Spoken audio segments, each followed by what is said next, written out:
Hi, all. Of course, I wanted to say a big thank you. And I came upon this group by seeing the advertisement to go to St. Petersburg to the event. They needed instructors. I love to instruct. I work for Boston Sailing Center, and I found this wheelhouse of teaching women, but I'll get to that. So about me for a second, I am from Long Island. I grew up at Manhasset Bay Yacht Club. My dad, I went to sailing class every summer, but I really didn't connect. Some learning disabilities, some social, differences, and I just couldn't find my way with these group, with the group I was in. So my dad said, "How would you like a sunfish?" So I got a sunfish, and I would sail off in Long Island Sound at 10 by myself. I did have a life jacket, and I would just go. And I'm a Pisces, and I swim all day long. I think I swam for about 3 hours today, but I loved it. And then I came home. My father, at the age of 55, said, "Enough for Long Island. We're going to sell everything we own. We're going to live on a Oceanic 46 and sail away." And I remember being at a friend's house, and I got the phone call, and my mom's like, "I got something to say." I'm like, "Okay, what?" She goes, "You want to leave Long Island? We're going to leave Long Island. We're going to get a boat, and we're just going to go." And I'm like, "Fine." I'm in middle school. Everyone is horrible. Girls are mean. Next, we leave. So I spent 7 months sailing in the Caribbean with my brother, a cat, a dog, my father telling us to keep the boat still so we can do his readings with the sextant. We had no Loran, no computer. We were given books that we got from Toronto to do schooling. Well, there was a rogue wave one night, and all of my books with my retainer fell overboard. So I had no books, no learning. My dad's like, "All right, then you must learn about the islands. You must do navigation. You must chart our course. You have to go in. We don't go in the front door. You got to go in the back door and find your way, learn about the island, learn about the culture, learn about the people." So basically, I got to kind of BS my way that I went to school in ninth grade because I really didn't. And then we came back from this trip, and I said, "That's it. No more sailing. All done." So I rowed. After rowing, I started a family. I was working for the city of Boston, and they needed someone to help Courageous Sailing Center that's in Boston. And they said, "Your last name's Kelleher. You'll be fine." I'm like, "Oh my gosh, I have to go back to this sailing world that I don't even know how to break through this bubble of sailing in New England, which is very difficult." Put that in a little shelf for a moment. So they hired me literally because of my Kelleher name to bring the kids, the inner city kids of Boston, to Courageous Sailing Center. So that was the beginning of my inspiration. Inner city kids can't swim. A lot of people can't, but you're allowed because of the governance of having people on board. Getting inner city kids to swim, to sail, became a big passion for myself at that time. And then I went in to save the world. Then back into City Hall, raised my family. And for 10 years, another sailing center said, "Please come do this for us. Please come." And I said, "My kids aren't old enough. Not yet, not yet, yet, yet." And then some very poor soul drowned in our bay because they couldn't know how to swim. And I said, now it is my time to go to this other sailing program and regroup and ground root this program again to be safe. And when my community in South Boston heard that, they came, and a lot of them came. But any parent could call me and say, "Where's my kid?" 14 boats got off the dock. It was a success. Then I went on to another sailing program, regrouped that. Now it's about me. My life has changed. My kids are grown. I'm like, hot dog. Now what do? I went back to get my U.S. sailing certificate for small keel boat to teach. I love to teach. I'm a certified K-3 teacher with a proviso addendum on special needs. So I have that special needs because I understand bringing people, calling the siren, right? The call of the sea. We must bring people to the ocean. And then I found another wheelhouse of bringing women to the ocean because I think we are an undersubscribed group. Next thing you know, I buy a race boat. Know nothing about it. But there I am with a boat, no hardware. Inside, I gutted. I learned how to fiberglass, woodwork. I rebuilt the ribs, built templates. I would go from all 12 boats in our fleet to see where they put everything, how run lines, run your working gear, your standing rigging.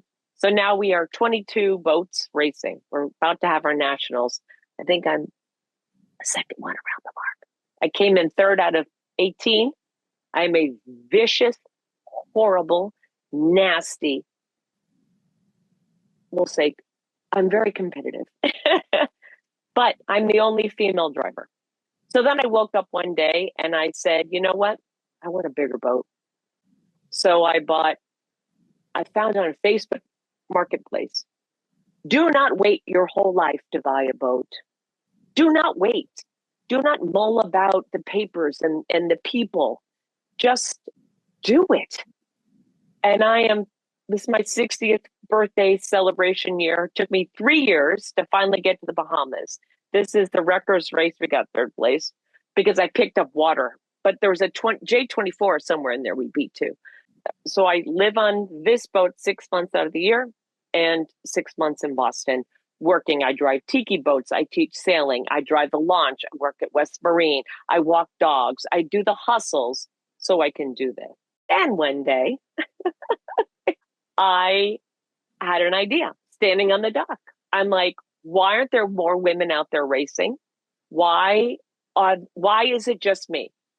And 3 of us stood there at the dock and we're all, 2 of the women were crew. We're at Savin Hill Yacht Club, proudly branded. Why we need more women out there. Like we need, having an idea is the easy part. Doing it is hard. Follow through is hard.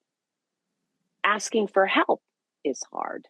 That was my hardest part. So next thing you know, that was year 1 was the idea. It took me 2 years to get it off the ground. This is what I live by. It's easier to ask for forgiveness than it is to get permission. So I did it. I designed a logo. I sold stickers. I sold shirts. I had the money from that supported the trophies and the glasses. My mother passed away. God bless. That's my boat here is named after her. So that's our logo, our visors. I took her silver and I made trophies out of it. We got sponsors, but what are you going to do with all this silver? So we're up to year 4 now, but it was a scary thing.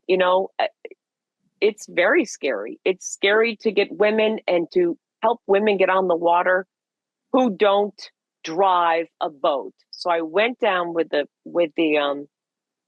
conference we all had in St. Petersburg, and I taught the class, take the helm. The impact of that led to this. These women need to take the helm because they can, and they're not given the opportunity to. So this is what drives me, is getting women together. I can't do that. I can't. Why not? And yes, you should be taught and you should be safe. And there is safety. And yes, I am a lifeguard. And one day I had to go to lifeguarding class with one of my students who was 16. And I was paired up with him. And he looks at me and he's like, how am I gonna? I said, Erin, just do it like I'm drowning. So yes, I think any age can take a lifeguarding class. Because you know what? I've saved a young girl from drowning.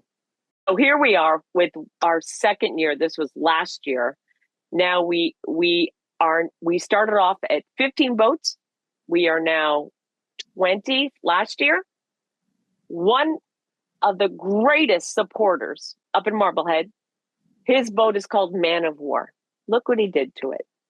women of war. And he gave them shirts. So the caveat to this regatta is women don't own boats. They just don't. We allow in this regatta one male representative who's a boat owner. That has brought in more women sailors to race because there's opportunities because we brought in the boats. So we have to be flexible. So now out of this 120, and no woman was left behind on the dock. No woman couldn't get on it. We had moms on boats who came with their daughters. My entire 2 years of women didn't know how to sail. Look at who went sailing. We had people go sailing, women go sailing. And our goal next year is to have 25 boats, 150 women go sailing. As a caveat to this regatta, we raise money for Spectrum Sailing, which teaches autistic kids who also don't have a way to the water. So dream big, get out on the water, share something, but it's a scary thing to do something. You know, we have to get out and as women create something bigger than us and share our passion for sailing and help others get on board. I hope this event will grow. We're going to be in Boston. I hope Boston will host some other wonderful things next year because it's a great place to get on the water. And if anyone wants to come to Savin Hill to be part of the Boston Harbor Ladies Challenge, I will get you a boat. I will help you find a place to rest your head. I will do whatever I need to do to get you on the water. So I just pause for a moment. This is Carol Gilson. She is the grandmother of the Thunderbirds that we race.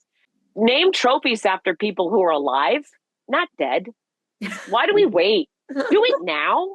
Like, do it now. So we had Carol, I would work on my boat and I would talk with her. I would go to my other club and she'd sit in the rock. Her pre-marriage, her and her husband built the Thunderbird. Their honeymoon was on the Thunderbird. Their 20 years of summers was spent with their children on this Thunderbird. But I am moved still by her for what she did for sailing. She was the first woman owner in South Boston Yacht Club, and I needed her here to see what we've done for women in sailing. These are our winners. We also had, some sponsors, which is really hard to do. They give us a lot of beverages. This was our very first year. The community of women, we've never had so many women on the dock of our club ever. And this is our next flyer. It's going to be July 12th, 2026. Yes, it's the giant Sail Boston parade is the 11th. So what a weekend. If you want to bring up your boat from anywhere in New England, I will get you a mooring, anchorage, dark and stormy at the dock, but build this community of women. Let's go sailing. Thank you. Thank you, everyone.